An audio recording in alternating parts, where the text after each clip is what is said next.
यस्तु आत्मरतिरेव स्यात् आत्मतृप्तस्य मानवः आत्मन्येव च सन्तुष्टः तस्य कार्यं न विद्यते नैव तस्य कृतेनार्थो न कृतेनेह कश्चन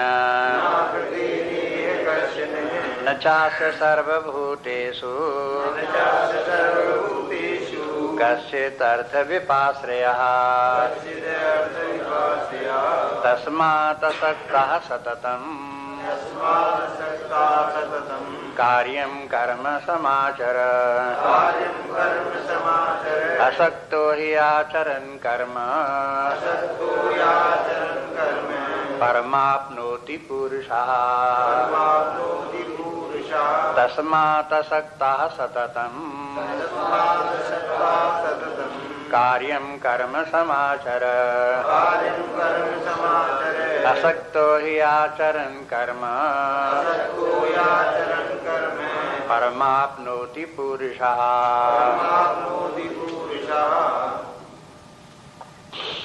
अब इसका हिंदी में अर्थ देख लो, शब्द सार्थ। तस्मात्, तस्मात् मन इसलिए, असक्ता अनासक्त हो करके, सततम कार्यम कर्म, सतत जो करने योग्य कार्य हैं उनको करो, समाचार भली भांत करो। और असक्तो ही आचरण कर्म, अनासक्त भाव से कर्म का आचरण करने से फल क्या होगा? परम आपनोति पुरुषः, पुरुष को परम आपनोति, परम पद की प्राप्ति हो जाती है, परमात्मा की प्राप्ति हो जाती है। अब देखिए पिछले श्लोक से, तस्मात् के माने तो पिछले श्लोक से संबंध है।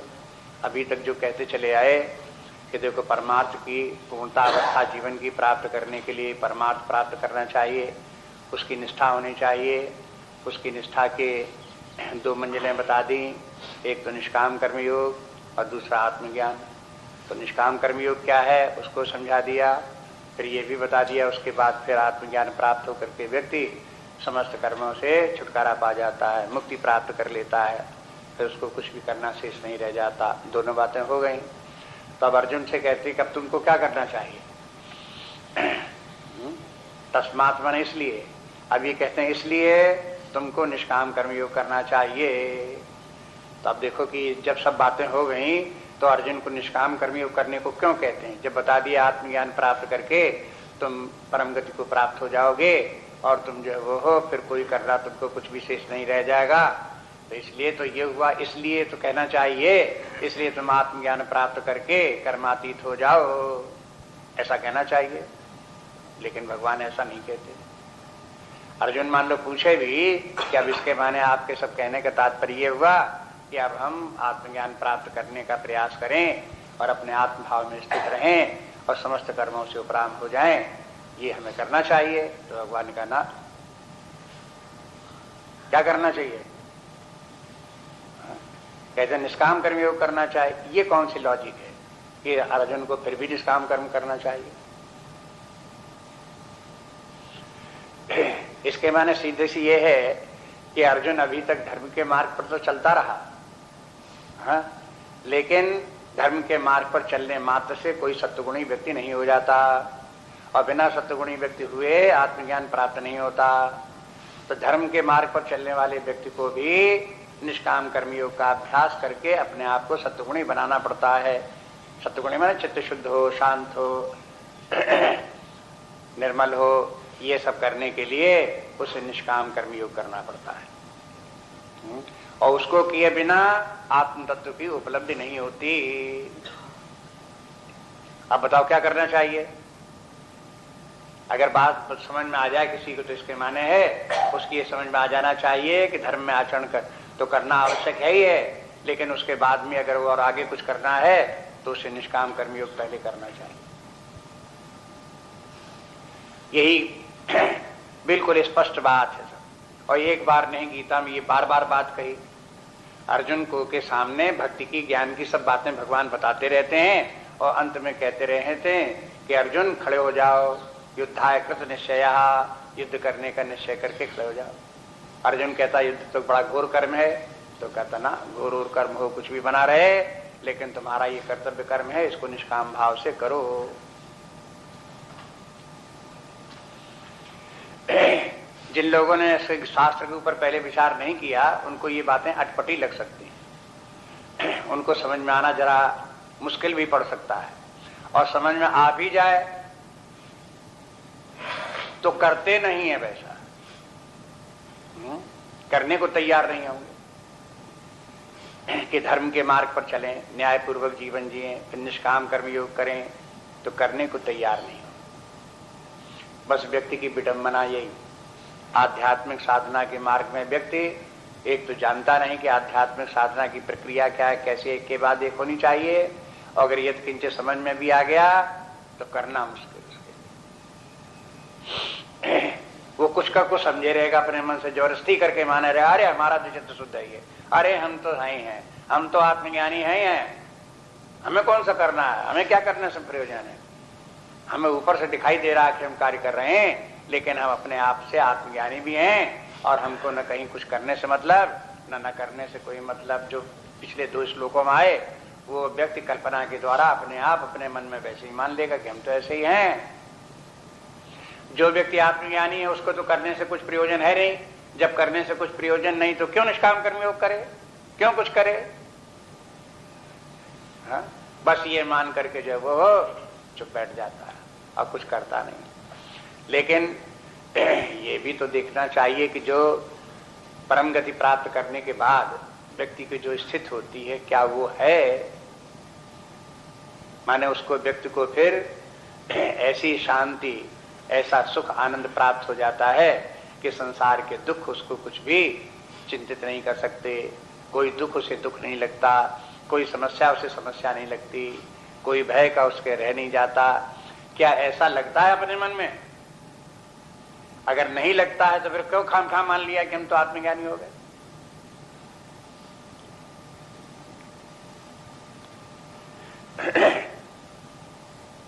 लेकिन कोई ये आत्मज्ञान की स्थिति में पाखंड से काम नहीं चलता। माने कोई अगर ये आत्मज्ञान दूसरे व्यक्तियों को दिखाने के लिए होता तो पाखंड चल जाता, कहते थे हम हो चाहे न हो, दूसरे को तो हम क्या आत्मज्ञानी दिखा ही सकते हैं। लेकिन ये आत्मज्ञान किसी दिखाने के लिए तो है ही नहीं, ये तो स्वयं अपने ही उद्धार के लिए है, अपनी ही मुक्ति के लिए है, अपनी ही पूर्णता प्राप्त करने के लिए है। जब दिखाने के लिए नहीं है तो अपने आप ही अपने भीतर देख करके समझना चाहिए। अगर कोई व्यक्ति अपने आप को ही धोखा देता रहेगा तो इसके परिणाम स्वरूप ये है कि फिर वो जहां का तहां पड़ा रहेगा, उसका विकास नहीं होगा। कभी कभी लोग ये भी कहते हैं भैया अपने आप को कौन धोखा दे सकता है, अपने आप को धोखा नहीं देते। लेकिन आगे 6वें अध्याय में आप देखेंगे भगवान सब कह देते हैं कि देखो लोग बाग अपने आप को भी धोखा देते हैं, अपने साथ दुश्मनी करते हैं। धोखा देने की तो बात ही क्या, अपने साथ दुश्मनी करते, शत्रु। भगवान ने शत्रु शब्द व्यवहार किया।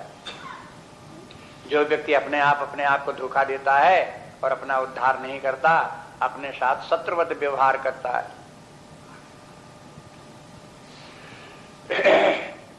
लेकिन वो भी करते रहते हैं व्यक्ति। अब जब अपने आप ही अपने साथ शत्रुवत व्यवहार करेगा तो परिणाम क्या होगा? कोई उद्धार थोड़ा हो जाएगा व्यक्ति का, कल्याण थोड़े हो जाएगा व्यक्ति का। इसलिए धोखे में नहीं आना चाहिए। इतना जो है ये है, शास्त्र में बार बार सब प्रकार से आगे पीछे कहीं न कहीं सब बातें समझा दी गई, उनको सबको ध्यान में रखते हुए साधना करना चाहिए। अर्जुन को बराबर ध्यान रखें कि अर्जुन जो है वो धर्म के मार्ग पर तो चलता रहा है, लेकिन उसके धर्म के आगे किस साधना उसने नहीं की है, और धर्म व्यक्ति को दुखों से आत्यंतिक निवृत्ति कर देता है। उसने धर्म का लाभ है, धर्म से तमोगुणी व्यक्ति रजोगुणी बन जाते हैं, सत्वगुण भी कुछ आ जाता है। धर्म के कारण से व्यक्ति में बहुत कुछ निर्भयता भी आ जाती है, कुछ शांति भी आ जाती है, धर्म से बहुत कुछ हो जाता है। लेकिन धर्म से व्यक्ति के जो दुख घटते हैं वो थोड़े दुख घटते हैं, सब दुख नहीं घटते। धर्म से सब उसके लिए समस्त दुखों से छुटकारा पाने के लिए उसे आगे की साधना करनी ही पड़ेगी। दूसरे अध्याय में भगवान ने कह दिया कुछ लोग धर्म की इतनी महिमा मानते हैं कि धर्म ही सब कुछ है, धर्म ही सब कुछ है, इसी सब हो जाएगा, इसी स्वर्ग प्राप्त हो जाएगा, इसी सारे सुख प्राप्त हो जाएंगे। ऐसे बोलने वाले जो लोग हैं उनकी भगवान ने निंदा की, उपहास किया। वेदवाद रता पार्थ, ऐसे लोग वेदवादी माने इस प्रकार के बोलने वाले जो है व्यक्ति वो बात को नहीं जानते कि देखो धर्म के का आचरण करने मात्र से व्यक्ति का संपूर्ण कल्याण होता नहीं है, उसके आगे भी उसे साधना करनी चाहिए। और उसी के लिए अर्जुन को शिक्षा भी है। अर्जुन को एक ऐसा व्यक्ति भगवान ने चुना जिसको गीता का उपदेश दिया, जो पहले से सारे जीवन धर्म के मार्ग पर चलता रहा। कुछ अपने मन से चलता रहा और कुछ युधिष्ठिर के कहने चलता रहा। युधिष्ठिर धर्मपरायण थे, सबसे बड़े भाई भी थे, और वो किसी को न स्वयं अधर्म के मार्ग पर चलते थे न किसी को चलने देते थे।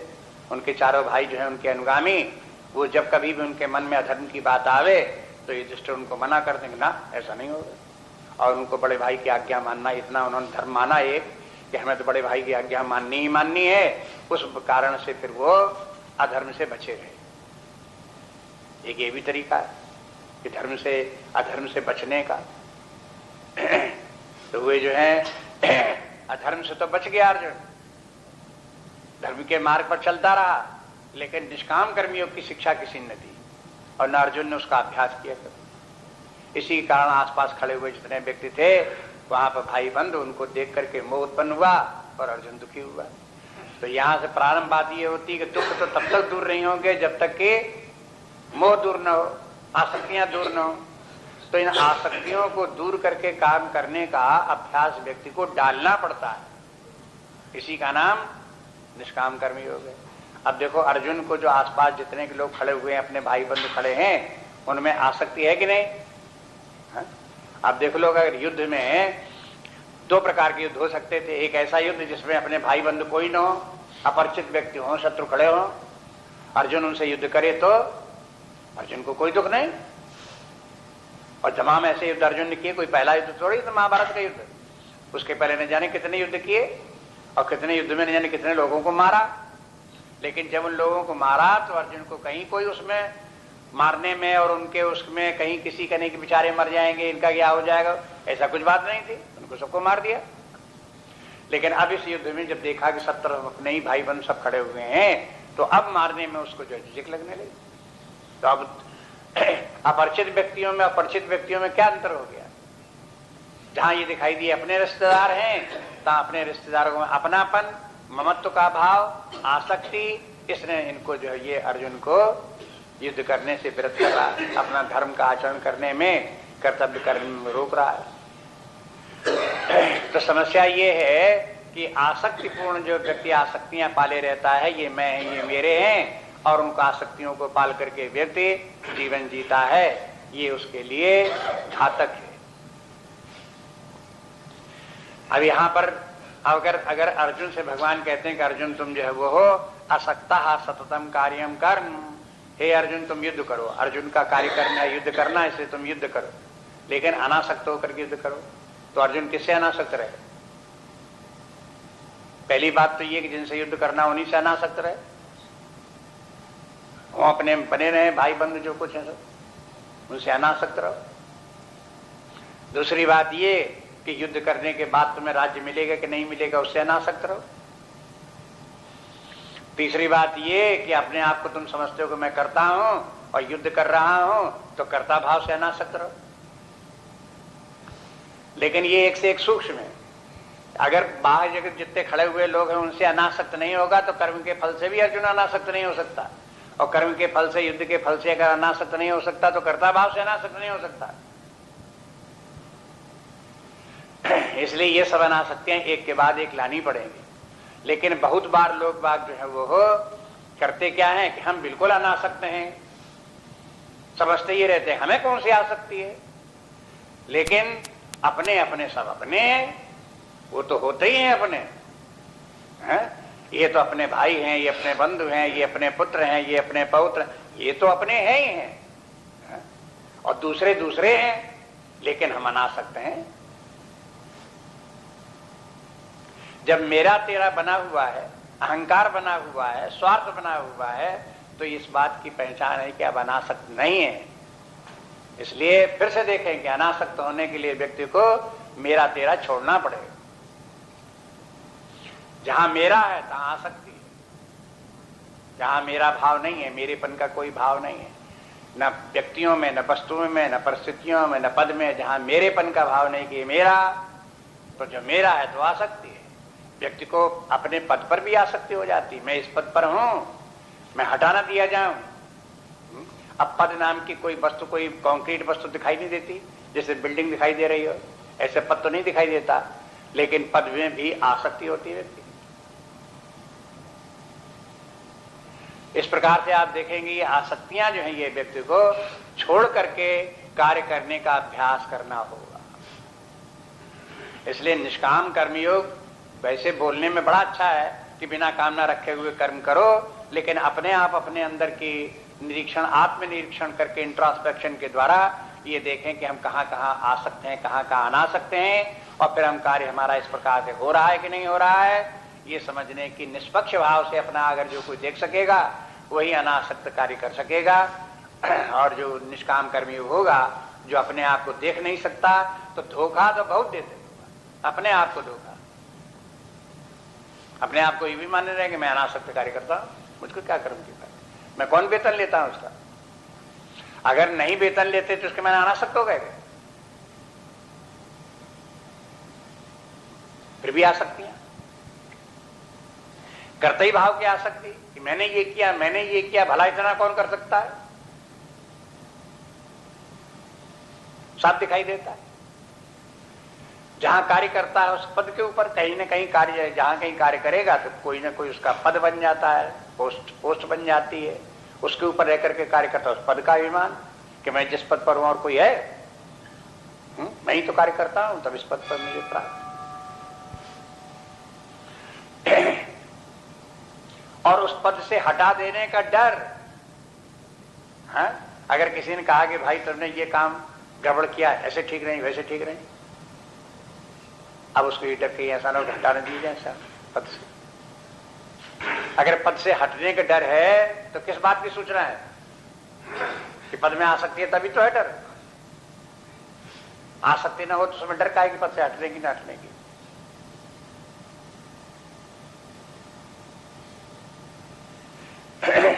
इस प्रकार से विचार करके अपने आप से देखो, सावधानी पूर्वक देखना चाहिए। और ये है शास्त्र जो है, ये है लोगों के ऊपर बड़ी ही दया भाव रखते हैं, कृपा भाव रख करके शास्त्र जो है लोगों को ये सब शिक्षा देते हैं। कहीं किसी की निंदा के लिए नहीं बोलते हैं। भगवान भी अर्जुन से बोल रहे हैं तो भगवान अर्जुन की कोई निंदा नहीं कर रहे, अर्जुन को प्रेम पूर्वक समझा रहे हैं। अर्जुन से ये नहीं कहते कि अर्जुन तुम मूर्ख हो, तुमने अभी तक निष्काम कर्म योग नहीं किया, ऐसे नहीं बोल। अगर मूर्ख भी कहना होगा अर्जुन को तो ये कह देंगे कि जो सकाम कर्म करते हैं वे लोग मूर्ख होते हैं। बस अब अर्जुन अपने आप सकाम कर्म करता रहा, समझ ले मूर्ख है कि मूर्ख है, सही है। लेकिन ये नहीं कहेंगे अर्जुन तुम सकाम कर्म करते रहे इसलिए तुम मूर्ख हो। दोनों में अंतर हो गया।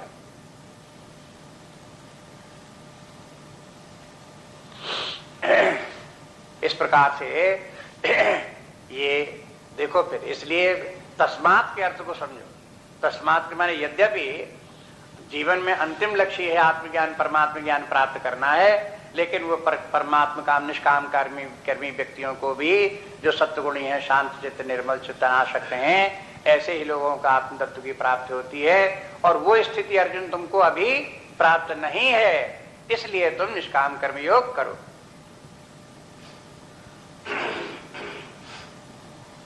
वो स्थिति तुमको अभी प्राप्त नहीं है, ये इसमें लिखा नहीं है, ये अर्जुन को अर्थ लगाना पड़ेगा। जब अर्जुन से कहते हैं भगवान की तुम जो है इसलिए तुम अनासक्त कार्य करो, तो अब अर्जुन को बीच में जो गैप है अपने आप ही इतना जोड़ना पड़ेगा कि इसके माने भगवान कह रहे हैं कि मैं अभी शुद्ध सत्वगुणी नहीं हूं, अभी मैं उस योग्य नहीं हूं कि आत्मज्ञान प्राप्त कर लूं, इसलिए मुझसे भगवान कह रहे हैं कि निष्काम कर्म योग करो। अब देखो कितनी इंपॉर्टेंट बात बीच में, तस्मात के बाद और निष्काम कर्मयोग के बीच में भगवान ने गोल कर दी। क्यों कर दी गोल? बड़ी साधुता के साथ, सज्जनता के साथ बोलने का तरीका ये।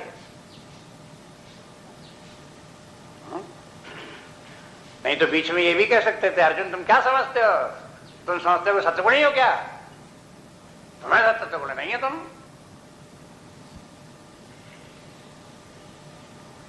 ऐसे नहीं बोलते, अपने आप ही बीच में जो गैप है, अर्जुन अपने आप इतना समझदार है, भगवान जानते हैं जो अपने आप इसको भर लेगा, समझ लेगा कि मैं अभी सत्वगुणी नहीं हूं, जो निष्काम कर्म योग के बाद जो स्थिति प्राप्त होती है वो स्थिति मुझे प्राप्त है नहीं, इसलिए मुझे भगवान कह रहे हैं कि निष्काम कर्म योग करना चाहिए। अब देखिए निष्काम कर्म योग के जो तत्व हैं वो मुख्य बातें फिर इस श्लोक में आ जाती हैं, उनको रिपीट करते रहते हैं। देखो निष्काम कर्मयोग में बिना काम किए निष्काम कर्मयोग नहीं हो सकता, इसलिए इसमें एक शब्द है कर्म। कर्म आचर, कर्म करो, कर्म शब्द देखो और आचर शब्द देखो। कर्म करो, फिर वाले के कर्म करो तो कौन सा कर्म करो, कार्यम कर्म। अब कर्म के पहले जो कार्य लगा हुआ है, इस कार्य के माने क्या है, ये कार्य के माने वर्क नहीं है, कर्म के माने वर्क। काम करो ये तो हो गया ठीक, काम करो माने वर्क करो, लेकिन कार्यम कर्म, कार्यम के माने कर्तव्य कर्म, जो करना चाहिए उसे कहते कार्य। अकार्य नहीं करना चाहिए वो अकार्य हो गया, जो करना चाहिए वो कार्य हो गया। इसलिए पहले तो ये निश्चित करो कि तुम्हें करना है, और काम करने के माने फिर काम दो प्रकार के हो सकते हैं, जो नहीं करना है वो करने लगे और जो करना चाहिए वो नहीं किया तो गलत हो गया। इसलिए जो कर्म तुम्हें करना चाहिए वही काम करो, सब काम मत करो। अब ये नहीं कि कार्य करो तो गलत सलत जो मर्जी ऐसा करने लगे, कि तो कर तो रहे हैं ना, उसमें भी निश्चय करो कि जो कार्य कर्म है बस उसी करें।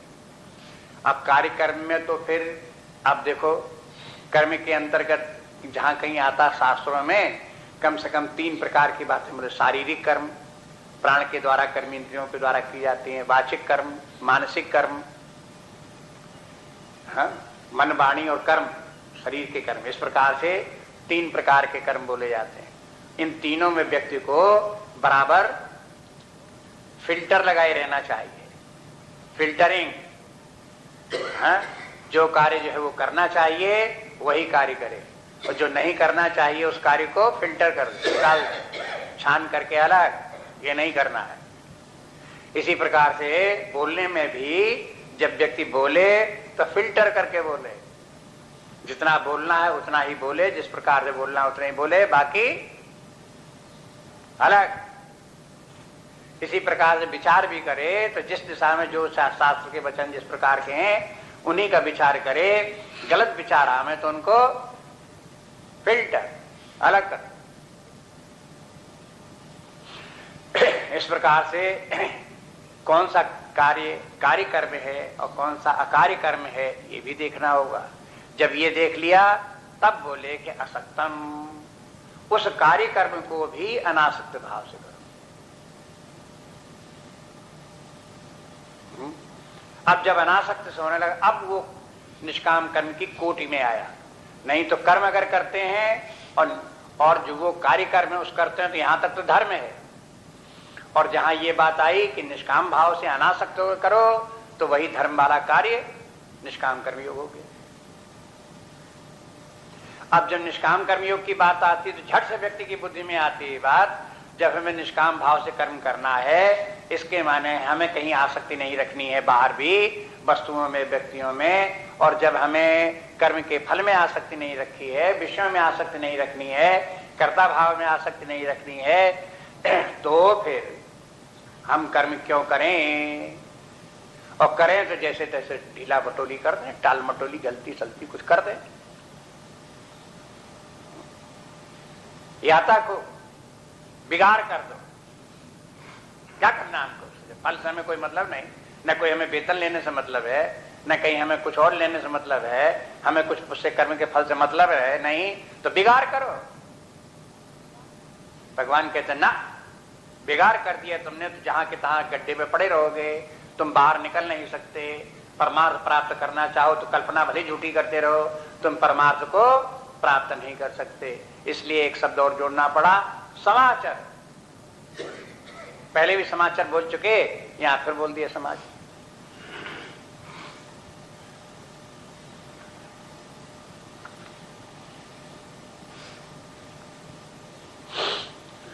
देखो संसार में जहां जहां गलतियां लोग बाग कर रहे हैं, इन सब की खूब अनुसंधान हुए, खूब खोज हुए हैं। ये कोई समझे कि हम बड़े चालाक आदमी, कोई दुनिया में जान नहीं पाता होगा हम जो चालाकी करते हैं, जो हम समझ रहे हैं, ऐसे नहीं है। इतने ऋषि मुनि ज्ञानी सब लोग हो गए हैं, इतने विचारक हो गए हैं, तो साहब उन्होंने ढूंढ ढांड बता लेंगे कि मनुष्य की प्रवृत्ति क्या है, कैसे कैसे लोग होते हैं, कैसे कैसे उनके आचरण होते हैं, कैसे कैसे विचार होते हैं, कैसी कैसी उनकी मान्यताएं होती हैं। खूब परीक्षा करके देख लिए गए, और उसमें भी फिर देखा गया कि क्या सही है क्या गलत है, कैसे करना चाहिए कैसे नहीं करना चाहिए, व्यक्ति का पतन कैसे होता है, उद्धार कैसे होता है, उच्च स्थिति उसकी कैसे होती है, ये सब ढूंढ ढाड़ करके निकाल लिया गया। तब बोलते हैं इस प्रकार शास्त्र में निर्णय की हुई बात। नहीं तो समाचार कहने की क्या जरूरत थी, ठीक कह देते निष्काम कर्म योग करो, उल्टा सीधा जो बनी आए तो उसका कुछ न कुछ करते रहो, निष्काम कर दो। सो नहीं कहते भली भांत करो।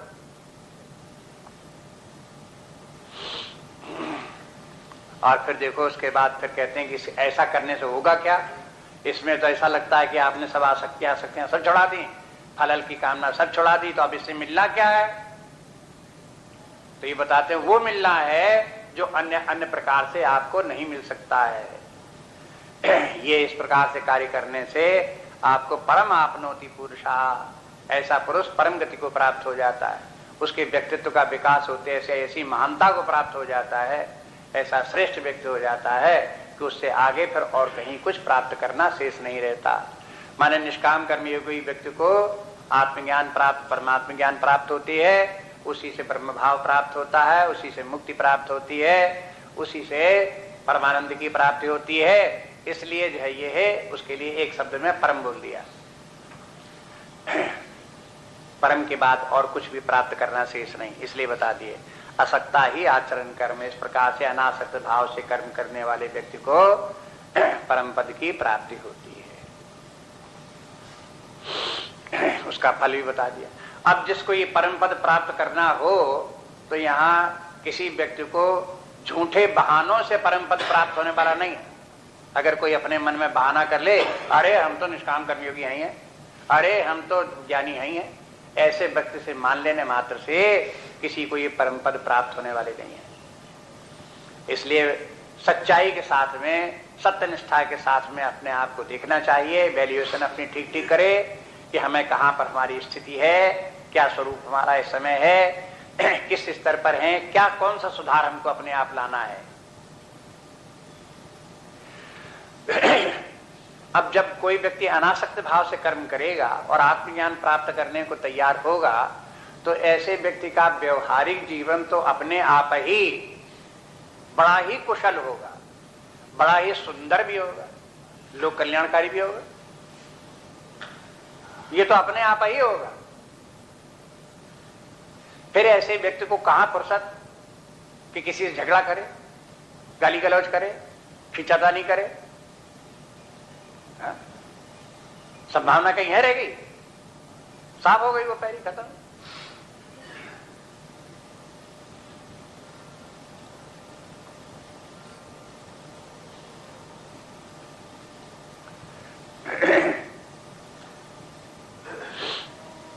अब देखिए आगे जो है ये है इसी निष्काम कर्मयोग की बात कुछ पता चलती है कि निष्काम कर्मयोग की भी कई मंजिलें हैं, कई प्रकार से भी निष्काम कर्मयोग होता है, और कर्म सारे जीवन होते ही रहना चाहिए। कर्म जीवन की अभिव्यक्ति है, ये भी भगवान बताना चाहते हैं। इसलिए निष्काम कर्मयोग के ऊपर और बात सुनो थोड़ा। कर्मण्यैहि संसिद्धिम आस्थिता जनकादयः लोक संग्रहमेवापि संपश्यन् कर्तुमर्हसि कर्मणैहि संसिद्धिम् आस्थिता जनकादयः लोक संग्रहमेवापि संपश्यन् कर्तुमर्हसि।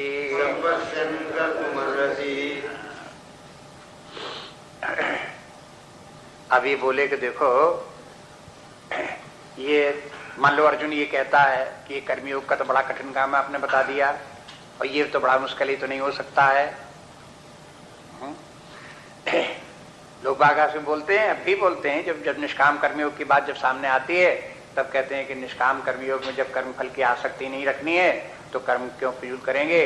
कोई भी बिना कर्म के फल की आसक्ति रखे हुए कोई व्यक्ति कर्म कर ही नहीं सकता है, और ये तो असंभव बात है, ऐसे बोलते रहो। उनको बताना पड़ता है कि नहीं भाई, जिस प्रकार से निष्काम कर्म किया जाता है ऐसे प्राचीन काल में लोगों ने किया है, अब भी करते हैं।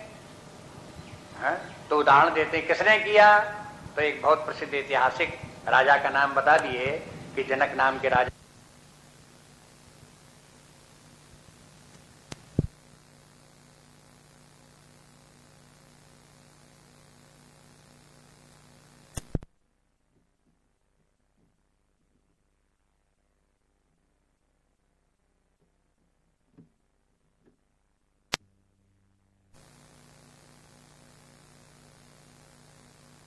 कर्मी होते हुए राज्य चलाते रहे हैं। राज्य का कार्य कोई थोड़ा काम थोड़ा होता है, सारे राज्य की व्यवस्था रखना बहुत मुश्किल काम है। कितनी समस्याएं होती हैं, कितने उनको सबको जूझना पड़ता है, उनको करना पड़ता है, व्यवस्था देखनी पड़ती है। और फिर उस समय तो राजा जो है वो अपना कमांडर का भी कमांडर होता था, युद्ध करने के लिए जाए तो राजा भी युद्ध करने के लिए मैदान में जाना पड़ता था। अब ऐसे थोड़ी कमांडर भेद सेना भेद दी, राजा अपने महल में बैठा हुआ है, वो अपने सेना लेकर के भी जाता था, युद्ध भी उसे करना पड़ता था। राजा जनक ने भी बहुत युद्ध किए हैं, जनक के ऊपर भी बड़े आक्रमण हुए हैं। अगर आप पढ़ो तो वाल्मीकि रामायण इत्यादि पढ़ो और दूसरे ग्रंथ से देखो तो पुराणों में पता लगे, रामचरितमानस से नहीं पता चलता है कि ऐसा लगता है जनक तो बड़े भले राजा हैं और बड़े शुद्ध साध अपने राजा हैं, सीता जी के पिता हैं और बड़े आनंद में हैं, उनको कुछ तकलीफ नहीं है। लेकिन ये कहते हैं सीता जी के विवाह को लेकर के कई आक्रमण हो चुके, वैसे भी आक्रमण हो चुके उनके राज्य के ऊपर और युद्ध भी किए जनक। लेकिन फिर भी राजा जनक जो है निष्काम कर्मी योगी ही प्रसिद्ध है।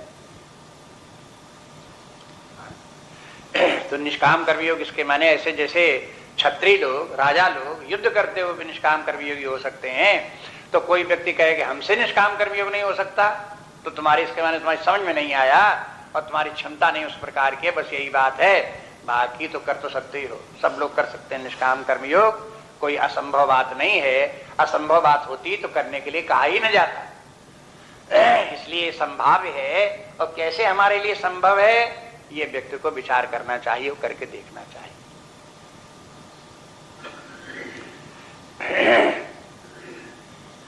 इसलिए जनक जी का उदाहरण दे दिया और फिर कह दिया जनकादय। आदय के माने कोई एक जनक ही थोड़ा है।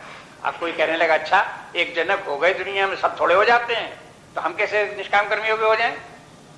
अरे भाई एक जनक ही नहीं, बहुत से लोग उस प्रकार के हो गए। आदि करके बता दिया और भी बहुत से लोग इस प्रकार से हुए हैं।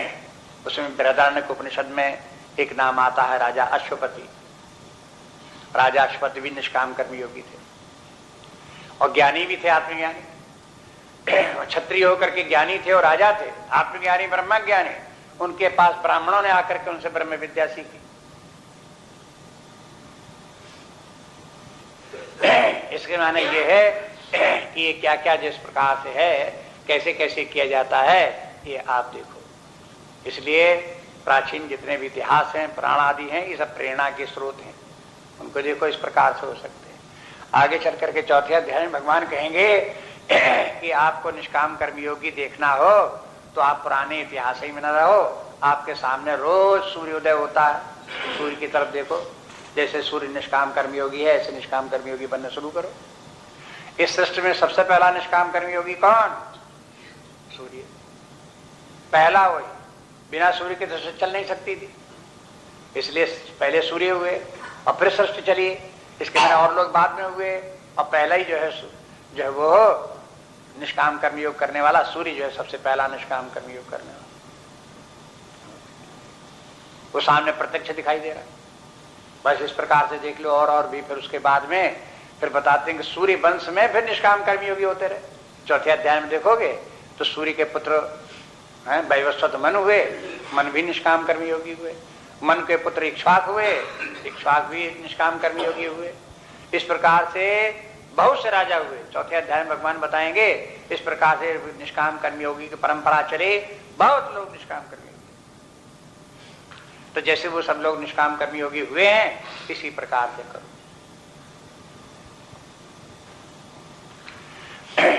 फिर एक याद रखें, निष्काम कर्मयोग से सत्वगुण की वृद्धि होती है। और सत्वगुण के जो लक्षण उनको आप याद रखो। सत्वगुण के माने है जहां न तो मलिनता चित्त में है और न विक्षेप है, डिस्टर्बेंस भी माइंड में नहीं है और मलिनता भी नहीं, तब सत्वगुण है। सत्वगुण में सत्वगुण प्रकाशात्मक, ज्ञान में रुचि, मन सदा संतुलित रहने वाला और शांत रहने वाला, सहनशील, उदार, सद्गुणों से भरपूर, इस प्रकार के जितने भी उसमें गुण हैं, गंभीर, अपने अध्यात्म के मार्ग पर दत्त चित्त से लगा रहने वाला, निरंतर साधना में रत, अपने आप संयम रखने वाला, इंद्रियों पर संयम, मन पर संयम, बुद्धि पर संयम, ये सब व्यक्ति जो है उसके सत्वगुण में बात आ जाती। तो मैंने निष्काम कर्मी योगी होने पर ये सब बातें व्यक्ति में आ जाती, जिनका कि बीच बीच में जगह जगह भगवान उल्लेख करते रहते हैं। अब देखो, ये कहते हैं ये तो एक बात हो गई कि निष्काम कर्म योग करो, लेकिन अब दूसरी बात एक कहते हैं। अर्जुन मान लो पूछने लगे कि कदाचित हमको आत्मज्ञान मान लो हो गया, तब तो आपने कह ही दिया कि आत्मज्ञान हो जाने के बाद में कश्चित विपाश्रया भी नहीं रहता और न तस्य कार्यम विद्यते, उसके लिए कोई कार्य भी नहीं रह जाता। इसलिए अगर हम आत्मज्ञानी हो गए तब तो कोई काम करने की जरूरत पड़ेगी नहीं। ये बात भी यद्यप भगवान ने इसका उत्तर पहले बता दिया, लेकिन अब अर्जुन फिर यहाँ मान लो प्रश्न उठावे। पीछे भगवान ने कह दिया कि देखो इस प्रकार से न तो ऐसे व्यक्ति को, आत्मज्ञानी व्यक्ति को कार्य करने से कोई प्रयोजन और न करने से ही कोई प्रयोजन, कि काम न करें उससे भी कोई प्रयोजन नहीं। तो फिर आत्मज्ञानी व्यक्ति होकर के व्यक्ति कैसे क्या करेगा, काम करेगा कि नहीं करेगा? तो उसके लिए भगवान कहते हैं कि यद्यप उसके लिए कार्य करने का कोई प्रयोजन नहीं है और वो करते हुए भी कर्म नहीं करता, कमल पत्र की तरह से, जैसे जल में रह करके कमल पत्र हो, जल का प्रभाव कमल के ऊपर नहीं पड़ता, इसी प्रकार से वो व्यक्ति कर्मियों के बीच में रहते हुए भी अकर्ता ही बना हुआ रहता है, वो कुछ भी नहीं कार्य करता है। लेकिन ऐसे व्यक्ति बाह्य रूप से उसके कर्म होते रहते हैं, उनके सत्वगुणी प्रकृति के कारण से सत्वगुणी कार्य होते रहते हैं, उसके मन बुद्धि शुद्ध निर्मल बुद्धि के द्वारा अपने कार्य करते रहते हैं, उसके प्राण कर्म इंद्रियां भी कार्य करती रहती हैं, इसलिए उसका शरीर भी कार्य करता हुआ प्रतीत होता रहता है। कार्य चलते रहते हैं, लेकिन बहुत ही श्रेष्ठ प्रकार के कार्य चलते हैं। इसलिए भगवान कहते हैं कि देखो, लोक संग्रह में वापी, लोक संग्रह को देख करके भी संपश्यन कर्तुम अर्हसि, लोक संग्रह को भी देख करके तो कर्म करना जो है उचित है, कर्म करना ही चाहिए।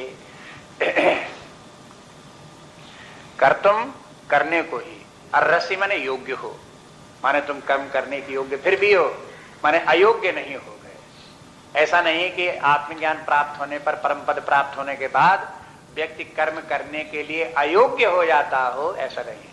इसलिए अर्हसि शब्द के माने योग्य हो, क्षमता फिर भी तुम्हें काम करने के रही, काम फिर भी कर सकते हो।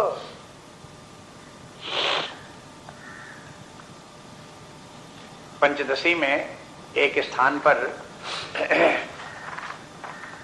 वहां लिखते हैं, कहते हैं कि कुछ लोग की धारणा, कुछ क्या, बहुत ये भ्रांति तो बहुत व्यापक भ्रांति है कि ज्ञानी व्यक्ति वही है जो कुछ काम धाम कुछ न करे, और ये इतनी दृढ़ बैठी हुई समाज में लोगों के कि वो निकाले नहीं निकलती। उसको एक बड़ा सुंदर एक श्लोक पंचदशी में आता है, कहते हैं तत्वबोधम क्षयम व्याधिम मन्यन्ते महाधिया। देखो, तत्वबोध जो है वो हो, आत्मज्ञान किसी को हो गया, उसको क्षयम व्याधिम मन्यन्ते, जो लोग ये समझते हैं कि ये क्षय नाम की एक व्याधि है, ये महाधिया, जो लोग ऐसे महाधिया, बड़े बुद्धिमान व्यक्ति ऐसा मानते हैं कि ये तो एक प्रकार की क्षय व्याधि है, तेषाम प्रज्ञाति विशदा, कहते ऐसे लोगों की प्रज्ञा तो बड़ी विशद है, क्या कहने उस प्रज्ञा के। किम तेषाम दुष्टकम वद, उनके लिए कुछ भी कह देना असंभव नहीं है, वो सब कुछ बोल सकते हैं। माने ये देखो क्या क्या है, एक होता है अभिधा, एक होता है लक्षणा और एक होता है व्यंजना है। ये व्यंजना कहते हैं जो लोग तत्वबोध को क्षयम व्याधिम, तत्वबोध को क्षय व्याधि समझते हैं, मन्यन्ते ते महाधिया, उनके समान बुद्धिमान भला कौन होगा। माने वो महामूर्ख है, उल्टा अर्थ लगाना पड़ेगा। इनसे ज्यादा दुनिया में भला मूर्ख कौन हो सकता है, जो आत्मज्ञान को भी समझते हैं कि क्षय नाम व्याधि कोई। और तेषाम प्रज्ञा अति विशदा, और फिर बोलते हैं कि उनकी प्रज्ञा माने उनकी बुद्धि तो बड़ी विशद है, बड़ी विशद। उनसे ज्यादा विशाल बुद्धि का भला कौन हो सकता है, माने उनसे ज्यादा मंद बुद्धि का कोई नहीं हो सकता। कहते हैं कि तेषाम दुष्टकम, किम तेषाम दुष्टकम वद, उनके लिए कुछ भी कह देना असंभव नहीं है, वो तो उनके जबान पर लगाम तो है नहीं है। मूर्ख लोग तो जिस समय कुछ भी कहना चाहें वो कुछ भी बोल सकते हैं, उनको कौन के रोक सकता है भला उनको, ऐसे करके उनको बोलते हैं।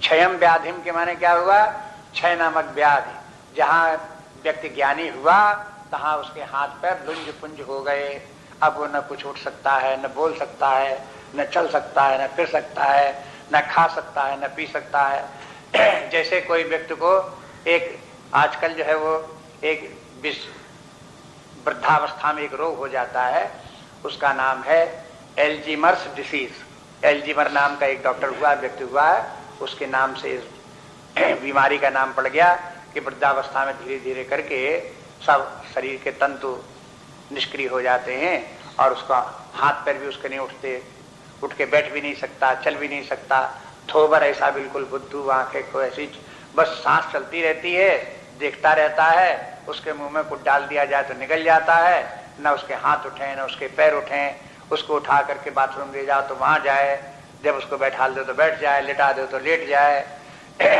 ऐसी प्रकार की स्थिति आ जाती है वृद्धावस्था में किसी किसी को, इसको एल्जीमर डिसीज कहते हैं। ये अभी भारतवर्ष में थोड़ी है, ज्यादा नहीं, किसी किसी को लाखों में एक आध व्यक्ति को दिखाई देती है, लेकिन पश्चिम में ज्यादा है, इसलिए उसके नाम से डिसीज कहा गया।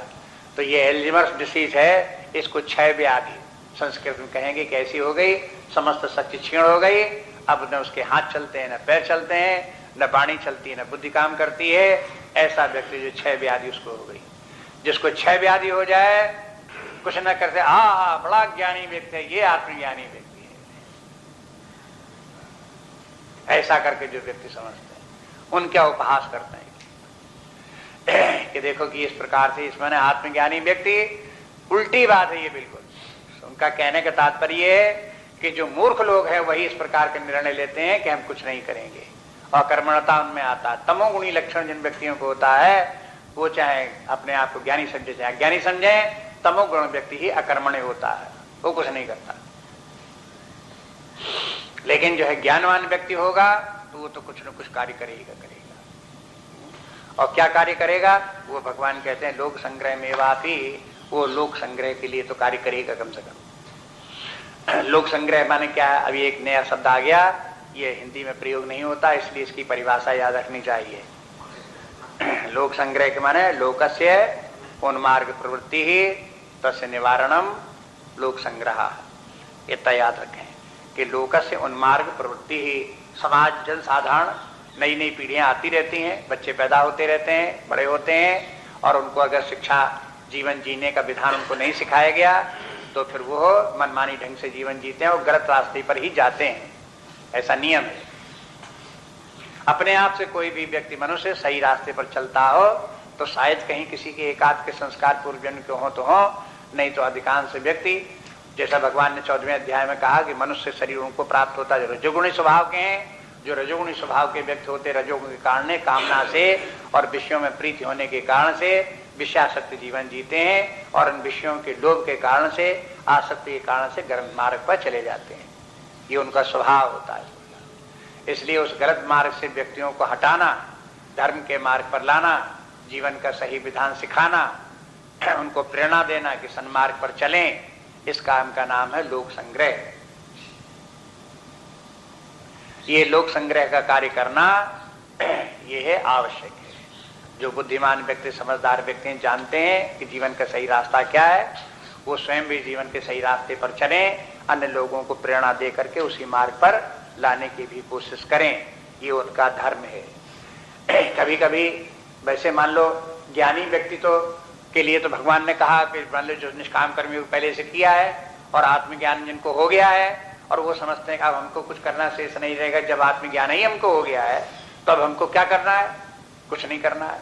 ऐसा समझने वाले व्यक्तियों के लिए भगवान कहते हैं इनको तो लोक संग्रह तो फिर भी करते रहना चाहिए। यद्यपि उनके लिए कर्म का कोई विधि निषेध नहीं है कि क्या करो क्या न करो, लेकिन फिर भी वो यदि वो आत्मज्ञानी हैं तो अपने आप उनको समझ में आएगा कि अब शेष जीवन हमको जो है वो लोक संग्रह के कार्य में लगाते रहना चाहिए। इसलिए उसको शास्त्र के नियमों के अंतर्गत भी ले आए। यद्यपि ये ज्ञानी व्यक्तियों के लिए आदेश नहीं है, ज्ञानी व्यक्ति स्वयं अपने आप ही ये जानते हैं कि ज्ञान के प्राप्त होने के बाद में शेष जीवन अन्य लोगों को सन्मार्ग और ज्ञान देने के लिए ये शेष जीवन बचा है, तो वो करते रहते हैं, स्वभावतः करते रहते हैं। लेकिन जब वो करते रहते हैं तो उसका एक नियम भी बना दिया जाए, इसलिए शास्त्र ने उसको एक नियम के अंतर्गत रख लिया कि ज्ञानी व्यक्ति ऐसा करते हैं। इसी के समतुल्य एक उदाहरण के रूप में ये बात भी समझ लें कि कभी कभी लोग बाल्यकाल में तो मान लो व्यक्ति ने अध्ययन किया, पढ़ाई लिखाई के काम में लगा रहा, युवा काल आया तब उसने अपने गृहस्थ जीवन जिया, धनोपार्जन त्याग किया, अपने कारखाने, दुकान और नौकरी चाकरी में अपने रोज दौड़ता रहा। उसने पैसा कमाया, चाहे तो उसको फिर बाद में फिर रिटायरमेंट हुआ तो पेंशन मिलने लगी हो, और चाहे उसने कुछ पैसा इकट्ठा कर लिया हो तो उसको ब्याज इत्यादि आता रहा हो, वृद्धावस्था के लिए पैसे के साधन उसने जुटा लिया। तो अब व्यक्ति वृद्धावस्था में रिटायरमेंट के बाद क्या सोचता है कि अब हमको क्या करना है, जो करना था सो सब कर लिया, अब तो कुछ नहीं करना है, अब क्या करना है। हाँ? लड़के बच्चों की सब शादियां करनी तो कर दी, पढ़ाना तो पढ़ा दिया, हाँ वो अपने अपने काम में लगे, अब हमको क्या करना है, पैसा कमाना तो कमा लिया, अब हमारे पास पैसा है ही है, सारे जीवन खाने के लिए है ही है, तो अब हमको क्या करना है, बताओ क्या करना है, कुछ नहीं करना। जिन लोगों का ये ऐसा निर्णय लिखे कि मुझे कुछ नहीं करना है, वो मूर्ख है शास्त्र के साथ। उनको फिर भी करना है, उनको करना ये कि अगली पीढ़ी के लिए मार्गदर्शन का कार्य करना उनका जिम्मेवारी फिर भी है।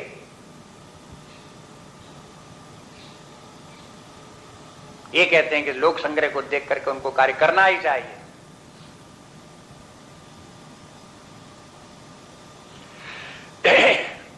अब देख लो उसमें अर्थ, अन्यथा अर्थ क्या लगाओगे।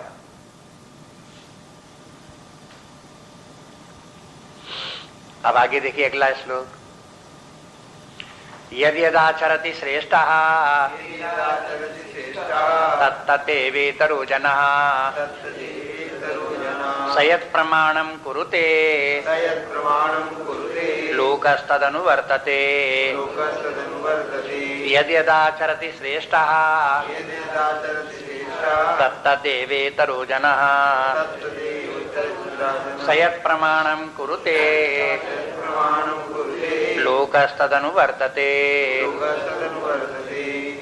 अब इस श्लोक का अर्थ देख लीजिए, यद यदा चरति श्रेष्ठः, जैसा जैसा श्रेष्ठ लोग आचरण करते हैं, तद एव इतरो जनः, वैसे वैसे ही दूसरे लोग भी अनुसरण करते हैं। सयत् प्रमाणम कुरुते, वो श्रेष्ठ पुरुष जैसा प्रमाण कर देता है, माने जिस प्रकार आचरण करेगा वो प्रमाण बन गया, एक आदर्श बन गया। तो लोकस तदनुवर्तते, शेष लोग जो जन समुदाय फिर उसी प्रकार का अनुसरण करता है, उसी प्रकार के कार्य उसी के अनुसार बरतेगा, वो भी उसी प्रकार से चलेगा। इसलिए आगे आने वाली जो पीढ़ियां हैं, शेष संसार है, वो सही रास्ते पर चलते रहे, इसके लिए श्रेष्ठ पुरुषों का कर्तव्य है कि वो ऐसा आदर्श प्रस्तुत करें कि दूसरे लोगों को उसके कारण से भ्रांति न हो। कोई व्यक्ति अगर ये जानता है कि सब व्यक्तियों को अपने अपने काम में सुचारू रूप से लगे रहना चाहिए, ये उनका धर्म है, तो ज्ञानी व्यक्ति को भी कर्म करके दिखाना पड़ेगा कि वो भी कर्म करे, दिखावे कि हम जैसे कर्म करते हैं ऐसे अन्य लोग वर्तन करें, ऐसे कार्य करें दूसरे लोग। जब बड़े श्रेष्ठ लोग ही कार्य नहीं करेंगे तो दूसरे लोग क्या करेंगे कि देखो सबसे अच्छा काम ये कि कोई भी वृद्ध पुरुष बताओ काम करता है, जो रिटायर हो गए वो कोई काम करता है? माने जीवन का अंतिम लक्ष्य क्या है? काम धाम न करना। अगर वृद्धावस्था में कोई 60 वर्ष के बाद अगर उसने 2-4-10 लाख रुपए इकट्ठे कर लिए, फिर काम धाम नहीं करता, और अगर मान लो हमारे 25 वर्ष की आयु में हमारे पास 10 लाख रुपए हैं, तो काम करना चाहिए कि नहीं करना चाहिए? कोई जरूरत नहीं करने की, अभी नहीं जरूरत है। जैसे वो व्यक्ति वो 10 लाख रुपए उसके पास है, अपने खा रहा है, जैसे हम भी ऐसे बैठे बैठे खाएं, क्या जरूरत काम करना? बताओ क्यों नहीं ऐसा उसे करना चाहिए? क्या उत्तर उसका? सीधी सी बात ये कि भगवान ये कहते हैं कि लोक संग्रह इसलिए करना चाहिए, ये लोक संग्रह की व्याख्या है इस श्लोक में, कि लोक संग्रह इसलिए करना चाहिए कि जो समाज के वरिष्ठ नागरिक हैं, जो अपने आप को वरिष्ठ नागरिक कहलाने का गौरव प्राप्त जिन लोगों को है, जिनको कह दो कि बुढ़ा आदमी है तो खराब लगता है, और वरिष्ठ नागरिक कह दो तो गदगद हो जाता है। अगर वरिष्ठ नागरिक हो और बड़े प्रसन्न हो वरिष्ठ नागरिक होने के नाते, तो एक कर्तव्य तो ऊपर लग गया क्या कि जो हम आचरण करेंगे वो दूसरे हमारी देखा देखी दूसरे लोग भी करेंगे, इसलिए हमें गलत काम नहीं करना चाहिए। हम चाहते हैं कि सारा समाज अपने कार्य में व्यस्त रहे, अपने कर्तव्य कर्म को ठीक करता रहे। तो वरिष्ठ नागरिकों का धर्म क्या है?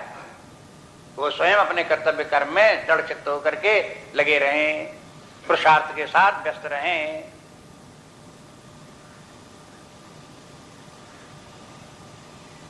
इसमें व्याख्या में आप देखोगे स्वामी जी ने व्याख्या लिखी इस श्लोक के ऊपर। एक इसमें इस श्लोक में भी लोग इस प्रकार का प्रश्न उठा देते हैं, अरे हम कौन श्रेष्ठ व्यक्ति हैं? श्रेष्ठ व्यक्ति तो ये नेता लोग हैं, श्रेष्ठ व्यक्ति तो ये ऑफिसर लोग हैं, हम कौन श्रेष्ठ व्यक्ति हैं? हम तो साधारण आदमी हैं, हमको हमारी जिम्मेवारी कौन आती है? उसका उत्तर कहते हैं भगवान, कहते हैं हर व्यक्ति श्रेष्ठ है। क्यों? अगर अपने परिवार में अगर 4 व्यक्ति हैं और 4 व्यक्तियों में आप ही सबसे बड़े हो परिवार में, तो आप श्रेष्ठ नहीं हो। आपके और जो 3 आपके अंडर में होंगे, छोटे आयु के होंगे, वो क्या करेंगे? आपका ही तो अनुसरण करेंगे।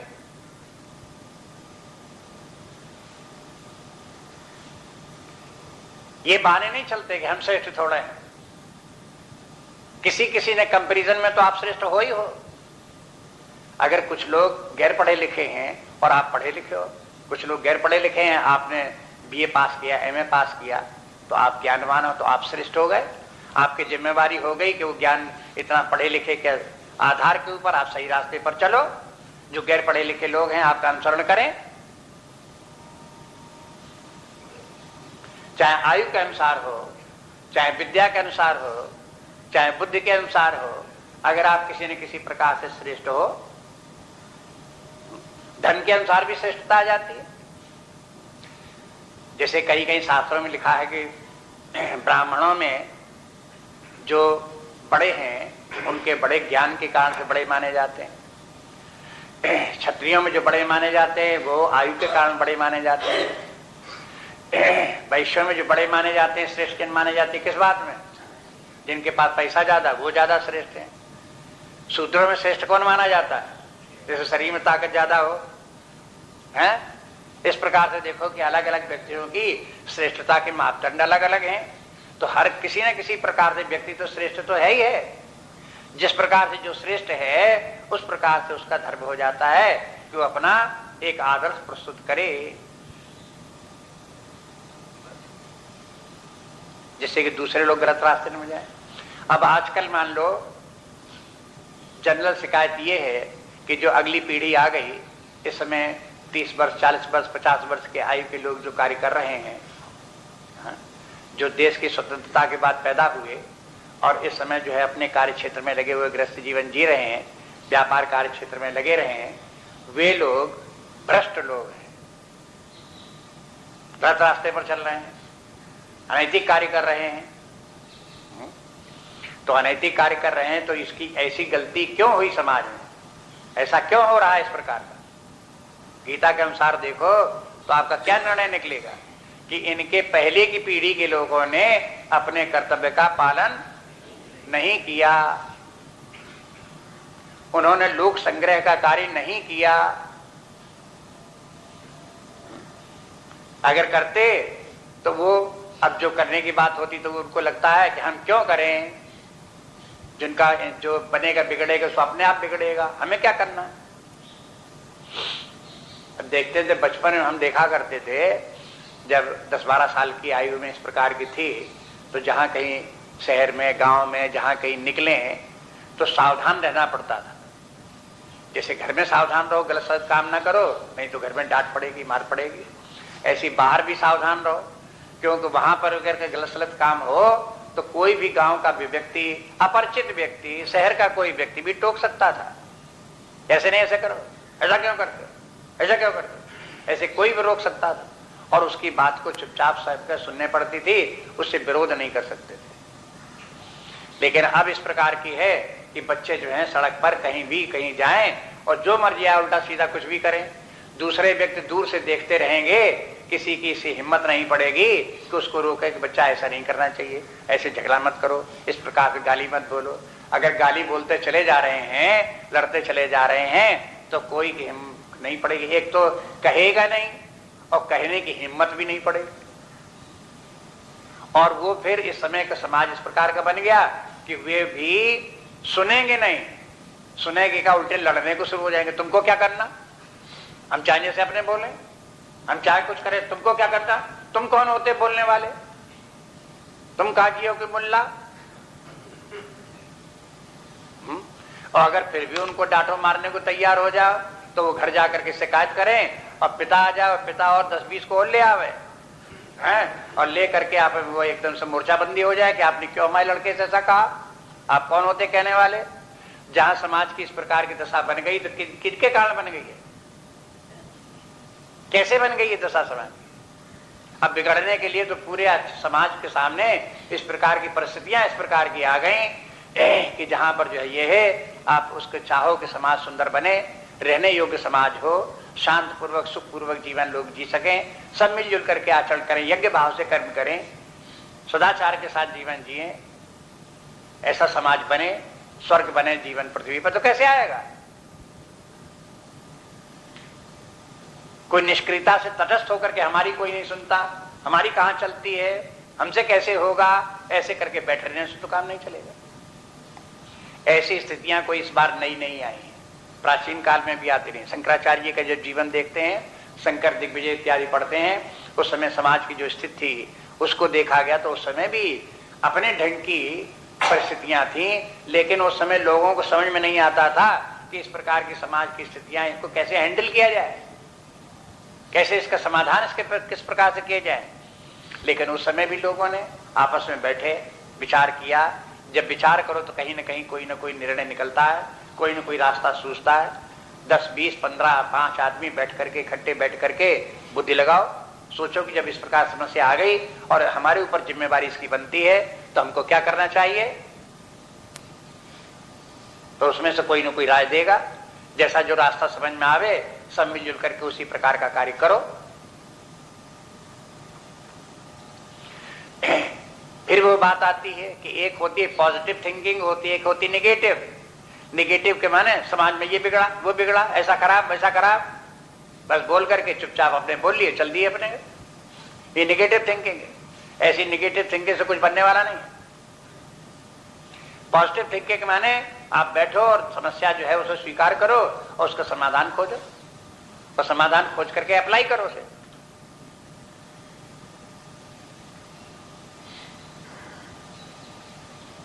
इसलिए कहते यदा यदा चरस्ति श्रेष्ठा तत् तद एव इतरा जना, देवी तरह जना माने देवता लोग ऐसा करते हैं, अर्थ नहीं है।